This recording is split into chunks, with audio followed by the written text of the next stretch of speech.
ഒരു ഇന്ധന രീതി മാത്രമായി ഇനി ലോകത്ത് ഒരു രാജ്യത്തിന് മുന്നോട്ട് പോകാൻ പറ്റും. ഇനി ചോള കർഷകർ അവർ കൃഷി ചെയ്യുന്നത് ഇന്ധനമാണ് കൃഷി ചെയ്യുന്നത്. ഇവിടെയാണ് മാറ്റം. ഇതാണ് മാറ്റം. വാഗണാർ എന്ന് പറയുന്ന കാറിന്റെ ഒരു പുതിയ പരിചയം, ഹീറോയുടെ സ്പ്ലെൻഡർ, അതോടൊപ്പം തന്നെ ഡീലക്സ് ബൈക്കുകളുടെ ഇവയെല്ലാം ഫ്ലക്സ് ഫ്യൂവൽ എന്ന് വിളിക്കുന്ന പുതിയ ഇന്ധന സംവിധാനത്തിൽ പ്രവർത്തിക്കുന്നവയാണ്. ഫ്ലക്സ് ഫ്യൂവൽ എന്നാൽ എന്താ? ഫ്ലക്സ് ഫ്യൂവൽ എന്ന് പറയുന്നത് പല അളവിൽ എഥനോൾ എന്ന് പറയുന്ന പെട്രോളുമായി കലർത്തി ഉപയോഗിക്കുന്നതിനാണ് ഫ്ലക്സ് ഫ്യൂവൽ എന്ന് പറയുന്നത്. 82 രൂപയ്ക്കാണ് ആ E85 എന്ന് പറയുന്ന പുതിയ ഇന്ധനം ലഭ്യമാക്കുന്നത്. 82 രൂപ വലിയ വ്യത്യാസമാണ്. 30 രൂപയുടെ അടുത്ത് ഒരു ലിറ്റർ പെട്രോളുമായി കമ്പയർ ചെയ്യുമ്പോൾ വ്യത്യാസം വരുന്നത്. ആത്മനിർഭർ മൊബിലിറ്റി എന്നുള്ളതാണ്. അതായത് പുറം രാജ്യങ്ങളെ ആശ്രയിക്കാതെ നമ്മുടെ രാജ്യത്ത് തന്നെ ഈ ഇമ്പോർട്ട് ചെയ്യുന്ന കുറച്ച് പെട്രോൾ. ഒരു കാലത്ത് ഈ ഹൈഡ്രോ കാർബൺ ഫ്യൂവൽ വറ്റിത്തീരാം. അതായത് ക്രൂഡ് ഓയിൽ ഇല്ലാത്ത കാലം വരാം.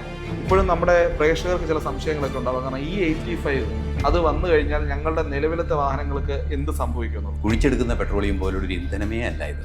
ഈ ഇന്ധനം സ്പിരിറ്റിൻ്റെ ബേസാണ്. അതായത് നമുക്ക് മനസ്സിലാക്കാൻ സാധിക്കുന്നത് ചോളമാണ്. ഐസൺ പെട്രോൾ പമ്പുകളൊക്കെ ചെന്നാൽ കാണാം, അവിടെ നോസലിൻ്റെ പുറത്തൊക്കെ E20 എന്ന് എഴുതിയിട്ടുണ്ടാവും.